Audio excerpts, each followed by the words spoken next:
عن انس رضی اللہ تعالی عنہ قال قال لی رسول اللہ صلی اللہ علیہ وسلم من احب سنتی فقد احبنی ومن احبنی کان معی فی الجنہ رواہ الترمذی وقال ھذا حدیث صحیح۔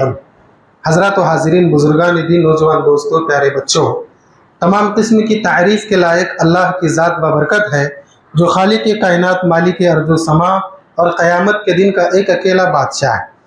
لاکھوں کروڑوں درود و سلام کا نزول ہو جائے تمام اللہ کے بھیجے ہوئے پیغمبروں پر جنہیں اللہ نے ان کی امتوں کی طرف ہادی اور رہنما بنا کر بھیجا اور انہوں نے اپنی امانت کا حق ادا کیا۔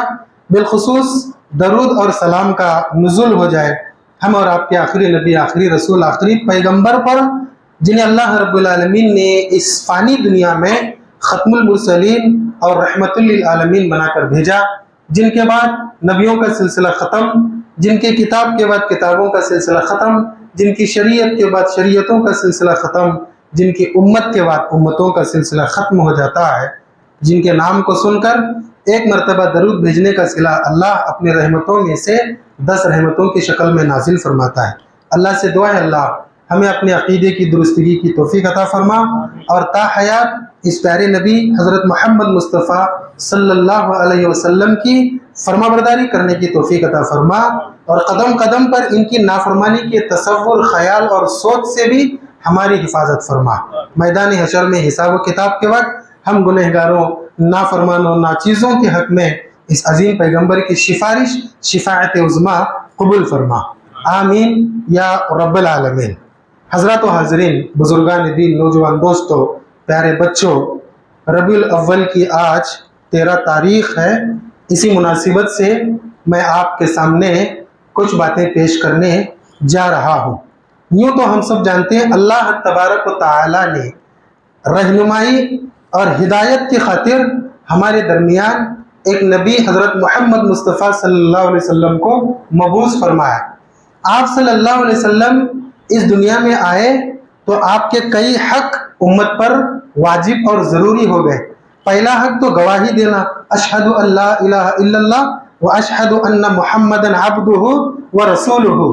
اقرار اور گواہی کے بعد جو بہت بڑا فرض اللہ تبارک و تعالیٰ نے امت پر یعنی اپنے بندوں پر واجب کیا ہے وہ ہے اس پیارے پیغمبر جو خود اللہ کے حبیب اور محبوب ہیں اس سے سختی سے محبت کرنا، بلکہ جان سے بھی زیادہ محبت کرنا۔ یہ بات بڑی ذمہ داری اور سوچ کے ساتھ کہہ رہا ہوں کہ نبی صلی اللہ علیہ وسلم سے امت کو اللہ تبارک و تعالیٰ نے جو محبت کا اسلوب بتایا وہ یہ کہ میرے نبی سے اس کی امت جان سے بھی زیادہ محبت کرے۔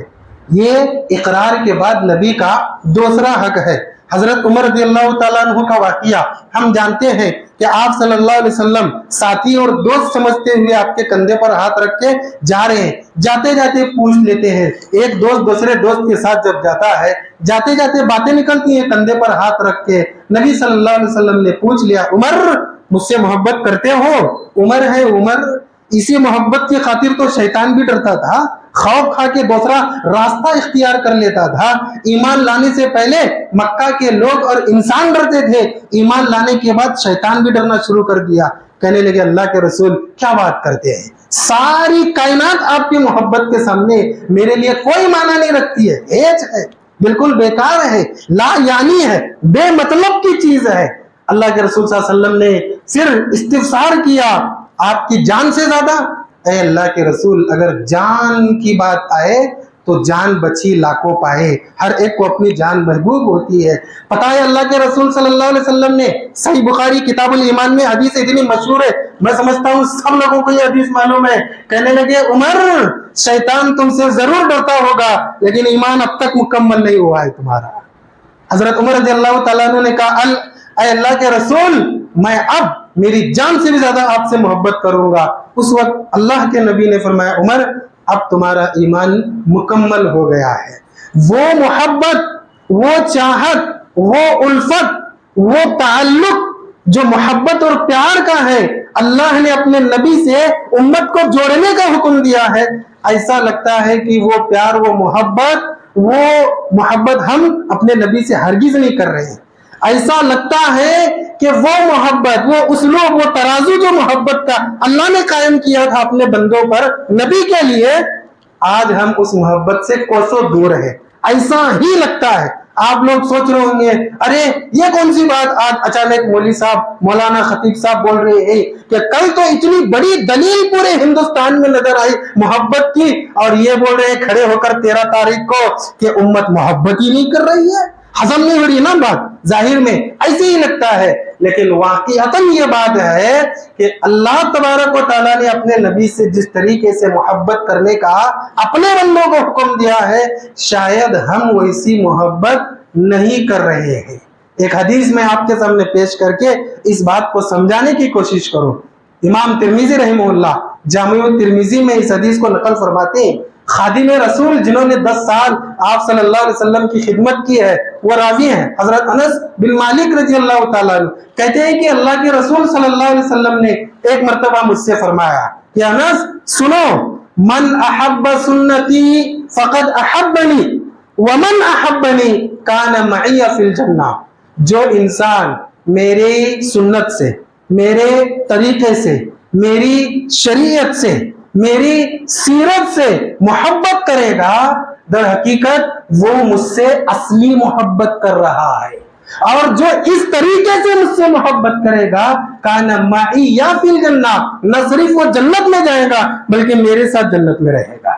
سبحان اللہ، کتنی پیاری بات ہے۔ تو نبی صلی اللہ علیہ وسلم نے حضرت انس بن مالک رضی اللہ تعالیٰ عنہ سے فرمایا تھا کہ عمر، اگر کوئی مجھ سے محبت کرنا چاہے تو اسے میری سنت سے محبت کرنا پڑے گا، میری سنت کو اپنانا پڑے گا، میری شریعت کو اپنانا پڑے گا، میرے طریقے کو اپنانا پڑے گا، اور میری سیرت کو اپنا کر اگر وہ مجھ سے محبت کرے گا تب اس کی محبت صحیح ہوگی اور وہ میرے ساتھ جنت میں داخل ہوگا اور رہے گا بھی میرے ساتھ جنت میں۔ سبحان اللہ۔ اس حدیث کی روشنی میں اگر میں پھر اس بات پر آؤں کہ ایسا لگتا ہے کہ آج ہم نبی سے اصلی محبت نہیں کر رہے ہیں، تو آپ کو اندازہ ہو جائے گا واقعتاً اللہ کے رسول سے ہم ویسی محبت نہیں کر رہے ہیں۔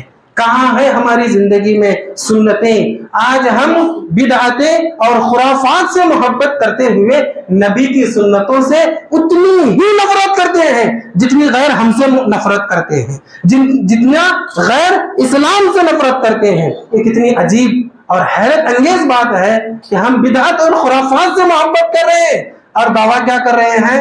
ہم نبی سے محبت کرتے ہیں، ہم نبی سے پیار کرتے ہیں، ہم نبی سے الفت رکھتے ہیں۔ ایسی محبت جو اللہ نے ہمارے لیے حق بنا کر ہمارے اوپر نازل فرمایا ہے، اتارا ہے۔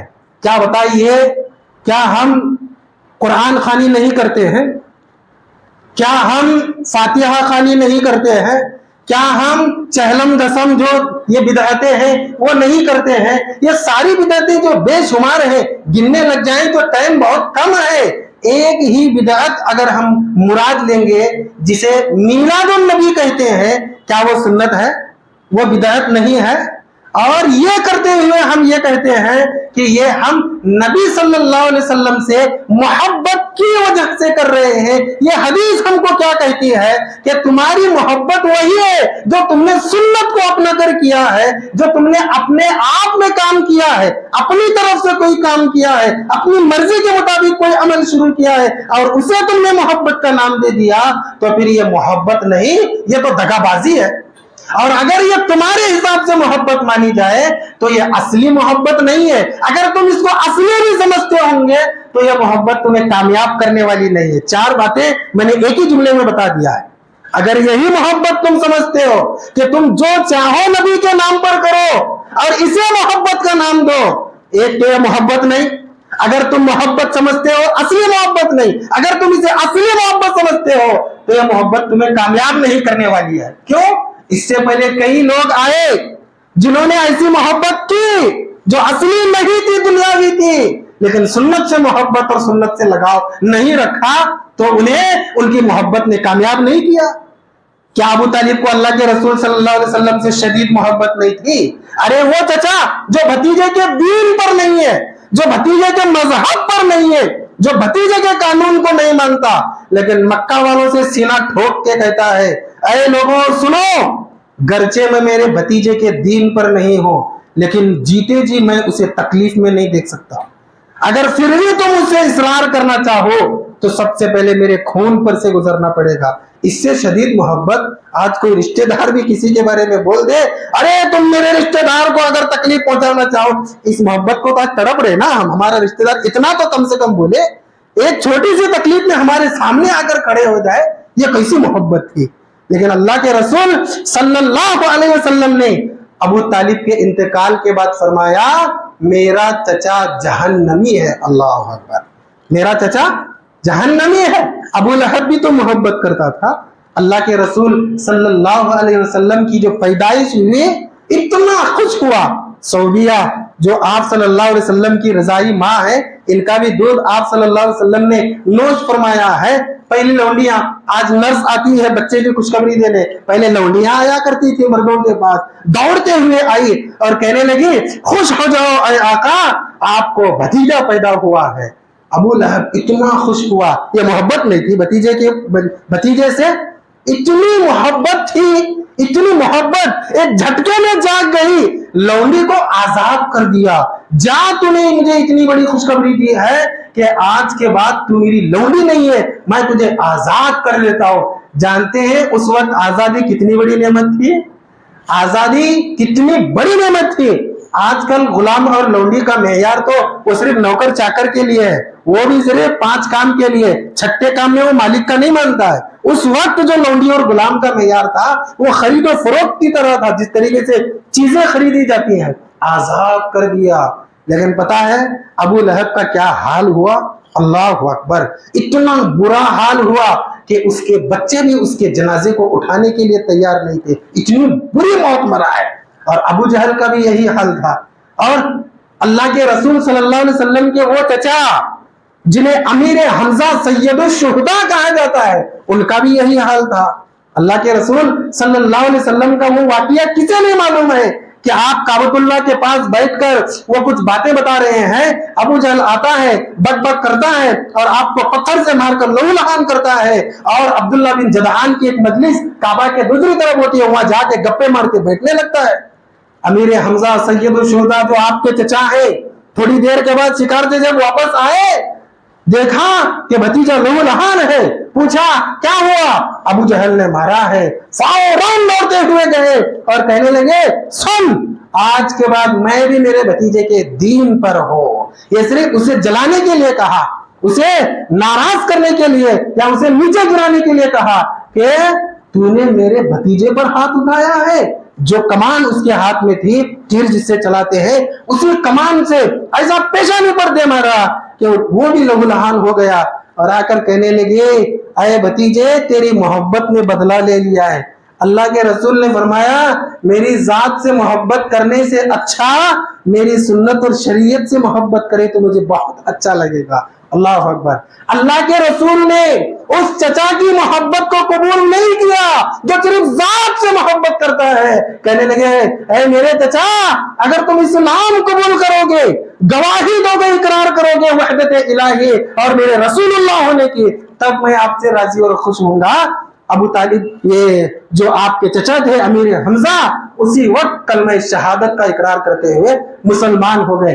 سینکڑوں ایسے واقعات ہیں جس سے پتا چلتا ہے کہ اللہ کے رسول صلی اللہ علیہ وسلم سے جو صرف ذاتی اور شخصی محبت کیا کرتے تھے ان کا بہت برا حال ہوا ہے. کیوں؟ کیونکہ خود نبی نے کہا ہے میری ذات سے محبت کا دعویٰ اسی وقت بیان نہ ہو سکتا ہے, سچا ہو سکتا ہے جبکہ انسان اس کے لیے میری سنت سے محبت کرے, میرے طریقے سے محبت کرے. اور ہم کیا کر رہے ہیں؟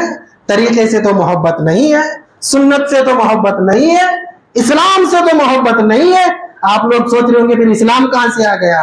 میرے اسلامی بھائیوں, بزرگوں, دوستوں, نوجوان ساتھیوں, آپ یاد رکھیے یہ جو ساری سنت کی بات ہے یہی اسلام ہے, اور اسلام جو ہے یہی سنت ہے.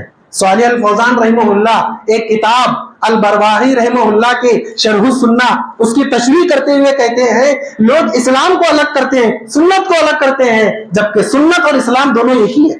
سنت اور اسلام دونوں ایک ہی ہے. جو سنت کا منکر ہے, سنت کا انکار کرتا ہے, بدعتوں کو گلے لگاتا ہے, در حقیقت وہ اسلام کا انکار کر رہا ہے. عربی میں ان کا قول ہے, کہتے ہیں الاسلام هو السنہ اور السنت ہی الاسلام. اسلام ہی سنت ہے اور سنت ہی کیا ہے؟ اسلام ہے. تو جو نبی سے محبت کا دعویٰ کرتا ہے لیکن سنت سے محبت نہیں کرتا ہے, در حقیقت وہ اسلام کو نہیں مان رہا ہے. اگر اس نظریے سے دیکھا جائے تو ہم نبی سے کتنی محبت کر رہے ہیں؟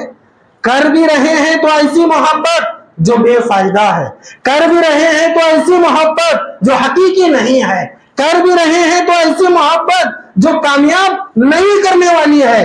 گرچہ میری باتیں کچھ سخت ہوں, لیکن یاد رکھیے نبی سے محبت کا دعویٰ اسی وقت سچا ہو سکتا ہے جبکہ انسان آپ کی سنت سے محبت کرے. یہی بات تو اللہ نے اپنے کلام مقدس میں سینکڑوں مرتبہ بیان فرمائی ہے. اللہ تبارک و تعالیٰ نے کیا فرمایا ہے؟ یا ایھا الذین آمنوا اطیعوا اللہ واطیعوا الرسول ولا تبطلوا اعمالکم. اے ایمان والو, جو بھی کام کرو اللہ اور اس کے رسول کی فرما برداری میں کرو. اگر نہیں کرو گے, تم کرو گے عمل لیکن وہ برباد ہو جائے گا, وہ قبول نہیں ہوگا, اللہ اسے پسند نہیں کرے گا. کیا نہیں کرے گا؟ قبول نہیں کرے گا. کسے؟ اس عمل کو جو تم اللہ اور اس کے رسول کے فرما برداری کے علاوہ کر رہے ہو. اس آیت کی روشنی میں اگر ہم جانچنے کی کوشش کریں تو عید میلاد النبی ہو, 11ویں کی عید ہو یا تیجا دسواں, یہ ساری کی ساری بدعتیں اور خرافات جن کا سنت سے کوئی تعلق نہیں ہے, یہ کریں گے تو کریں گے عمل لیکن اللہ قبول نہیں کرے گا. ایک اور مرتبہ اللہ تبارک و تعالیٰ نے فرمایا لا تقدموا بین یدی اللہ ورسولہ. یہ آیت کا کیا مطلب ہو سکتا ہے؟ پہلے آیت کا ترجمہ تو سنیے. اللہ نے فرمایا اے ایمان والو خبردار ہو جاؤ, تم دین اسلام کے معاملے میں, شریعت اور سنت کے معاملے میں اللہ اور اس کے رسول سے آگے بڑھنے کی کوشش نہ کرو. اللہ اور اس کے رسول سے نے جو حد نافذ کیا ہے اس بارڈر کو, اس حد کو پار کرنے کی کوشش نہ کرو. کیا مطلب ہے اس کا؟ یہی تو ہے نا کہ اللہ نے جو اسلام قانون کی شکل میں بنایا ہے اسی کو فالو کرو, اسی پر چلو, اپنی مرضی مت چلاؤ اس میں, اپنے عمل کو دخل نہ دو اسلام میں. کیوں؟ کیونکہ اسلام کامل اور مکمل ہے. کیا فرمایا اللہ نے؟ لا تقدموا بین یدی اللہ ورسولہ. اس کا سیدھا مطلب یہی ہے جو اسلام میں ہے اللہ نے نازل فرمایا, نبی نے اسے کھول کر بتایا, وہی چیز ہم کو کرنا ہے. اس کے علاوہ جو بھی کریں گے اللہ تبارک و تعالیٰ فرمائے گا تم نے وہ بارڈر کراس کیا ہے جو اللہ اور اس کے رسول نے تمہارے لیے بنایا تھا اور کہا تھا کہ اس کے آگے نہ جاؤ. اور طرفہ تماشا دیکھیے, میں سمجھتا ہوں اگر میں یہ بات بول کے آپ کو کہوں ہاتھ اٹھائیے تو 90% لوگ شاید ہاتھ اٹھائیں, نہیں بھی ہو سکتا ہے. وہ بات یہ ہے اللہ اور اس کے رسول سے آگے بڑھنے کی, یہ ہے کہ لوگ آج سینہ ٹھوک کے پتہ نہیں کیا ان کو چیز مل گئی ہے یا کون سی نعمت یا کون سی کتاب مل گئی ہے جس کے بلبوتے پر اتنی بڑی بات بولتے ہیں. کہتے ہیں عید میلاد النبی جو نہیں مناتے ہیں وہ دلیل پوچھتے ہیں, ثبوت پوچھتے ہیں, آپ سے کہتے ہیں کہ دلیل لاؤ, نبی سے دلیل لاؤ, صحابہ سے دلیل لاؤ, سنت سے دلیل لاؤ, قرآن سے دلیل لاؤ, حدیث سے دلیل لاؤ. اور اپنے سنی جو نادان معصوم سنی بھائی جنہیں کہتے ہیں ان کو وہ کہتے ہیں کہ سنو میرے سنی بھائیوں, اگر تم سے کوئی ایسا کہے کہ دلیل لاؤ تو تم دھڑلے سے انہیں کہہ دینا کہ ہم بغیر دلیل کے عید میلاد النبی بنائیں گے. اللہ اکبر. سوچنے کی بات ہے, ذرا سمجھنے کی بات ہے. یہ لا تقدموا بین یدی اللہ ورسولہ نہیں ہے, اللہ اور اس کے رسول سے آگے بڑھنا نہیں ہوا, جو حد نافذ کی گئی ہے اس کو پار کرنا نہیں ہوا, جو حد نافذ کی گئی ہے اس سے سرکشی کرنا نہیں ہوا, بغاوت کرنا نہیں ہوا. ذرا سوچیے کہ ہمارے ملک ہندوستان نے بھی ایک بارڈر قائم کیا ہے, ہم چھپ چھپا کر رازداری میں اس کو پار کرنے کی کوشش کرتے ہیں. پتہ نہیں کہاں سے گولی آ جائے, لگ جائے اور مر بھی سکتا ہے انسان, اور مر جاتا ہے. کیوں؟ بارڈر پار کرنا ایک گناہ ہے, ایک جرم ہے, اسے کئی نام دیے جاتے ہیں اور یہ لوگ ایسا کر رہے ہیں. کہتے ہیں ہم بغیر دلیل کے منائیں گے. میں یہ کوئی جوش میں بات نہیں کہہ رہا ہوں، بس اس لیے کہہ رہا ہوں کہ آج اگر ہم سنت سے محبت کرنے والے ہیں تبھی ہماری نبی سے محبت کی بات، نبی سے محبت کا اعلان، نبی سے محبت کا دعویٰ سچا ہوگا. یہی وجہ ہے کہ صحابہ کرام اصلی محبت نبی سے کرتے تھے. کیا نبی سے محبت تھی کیا نہیں تھی؟ ایک بات میں آپ کو بتاؤں، نبی سے محبت تھی یا نہیں تھی؟ حضرت عبداللہ بن مسعود رضی اللہ تعالیٰ عنہ، غالباً جمعہ ہی کا وقت تھا یا کوئی اور وقت تھا، آپ خطبہ دے رہے ہیں. خطبہ دیتے دیتے نبی صلی اللہ علیہ وسلم کوئی ایک مسئلہ بیان کر رہے ہیں، کرتے کرتے کہتے ہیں اجلسو، بیٹھ جاؤ. کوئی مسئلہ چل رہا تھا، بیٹھنے اٹھنے کی کوئی بات چل رہی تھی. عبداللہ ابن مسعود رضی اللہ تعالیٰ عنہ، جن کی پتلی پتلی ٹانگیں تھی، اللہ کے رسول نے فرمایا تھا دنیا میں ان کے بانس کی لکڑی کی طرح ٹانگیں ہیں، لیکن قیامت کے دن پہاڑ بھی ان کے وزن کو برداشت نہیں کر پائیں گے. میدان محشر میں اتنا ان کا وزن ہوگا. وہ صحابی دروازے سے آتے ہیں، جیسے ہی دروازے پر قدم رکھتے ہیں ابھی اللہم افتح لی ابواب رحمتی کا ایک پیر باہر ایک پیر اندر، کان میں آواز آئی کہ اجلسو، بیٹھ جاؤ، وہیں بیٹھ گئے. اللہ اکبر. پتہ نہیں نبی صلی اللہ علیہ وسلم کی آواز سنی اور سوچا کہ یہ سنت ہے، یہ حکم ہے، نبی کا آرڈر ہے، وہیں بیٹھ گئے. اللہ کے رسول خطبہ دیتے دیتے دیکھے کہ میرے صحابی میرے الفاظ کو سن کر وہیں بیٹھ گئے. کہنے لگے تعال یا عبداللہ بن مسعود، آئیے عبداللہ بن مسعود. پھر اٹھے اور آ کر مجلس میں بیٹھ گئے. کیوں ایسا؟ سنت سے اتنی شدید محبت. کیوں؟ کیونکہ صحابہ جانتے تھے سنت سے جتنی شدید محبت ہوگی نبی کے ذات سے اتنی شدید محبت ہوگی، اور یہ محبت کا دعویٰ سچا ہوگا. عبداللہ بن عمر رضی اللہ تعالی عنہما، جو اللہ کے رسول صلی اللہ علیہ وسلم کے صالح صاحب ہیں، ایک مرتبہ ایک راستے سے جا رہے ہیں. جاتے جاتے ان کے غلام کو کہنے لگے سواری رکاؤ. انہوں نے سواری روک دی اور وہ اتر گئے، اور اتر کے ایک چٹان تھی چھوٹی، اس چٹان کے پیچھے چلے گئے اور جا کر ایسا بیٹھے جیسا کہ کوئی قضائے حاجت کو بیٹھتا ہے. بھئی جنگل میں جاتے جاتے اوٹ میں انسان بیٹھ جاتا ہے، اگر گاؤں میں ہے گھر میں ہے تو ماشاءاللہ اچھا سا انتظام ہوتا ہے. اوٹ میں گئے، بیٹھے، ایک 3-4 سیکنڈ ہوئے، پھر اٹھے اور آئے اور آ کر سواری پر بیٹھے اور چلنے کا حکم دے دیا. غلام نے پوچھا آقا یہ کیا حرکت تھی، آپ وہ وہاں پر کیوں گئے؟ کہنے لگے اللہ کے رسول صلی اللہ علیہ وسلم کو ایک مرتبہ میں نے یہاں قضائے حاجت کرتے ہوئے دیکھا ہے، تو اس کے بعد جب کبھی میں اس راستے سے جاتا ہوں قضائے حاجت ہوتی ہے تو وہاں میں پوری کرتا ہوں، اگر قضائے حاجت نہیں ہوتی ہے تو مجھے اچھا ہی نہیں لگتا کہ یہاں رک کے وہاں وزٹ کر کے آگے نہ بڑھ جاؤں. اللہ اکبر. کیوں ایسا؟ یہ غیر ضروری باتوں میں جو عام سی بات ہے، عام سا نبی کا عمل ہے، اس میں بھی اتنی پابندی صحابہ کرام کی. اللہ اکبر. کیوں؟ وہ ہم سے زیادہ جانتے تھے کہ نبی سے محبت اصل یہی ہے کہ آپ کی سنت کو اپنایا جائے، آپ کے طریقے کو اپنایا جائے. پتہ ہے آج کے عرب کے جو بڑے بڑے علماء ہیں، جو چوٹی کے علماء ہیں، جنہوں نے صحیح اسلام کو آج دنیا میں پھیلانے کے لیے بڑی بڑی محنتیں کی ہیں، ابن عثیمین رحمہ اللہ ہے، صالح الفوزان ہے اور علامہ ناصر الالبانی ہے، بڑے بڑے چوٹی کے علماء ہیں.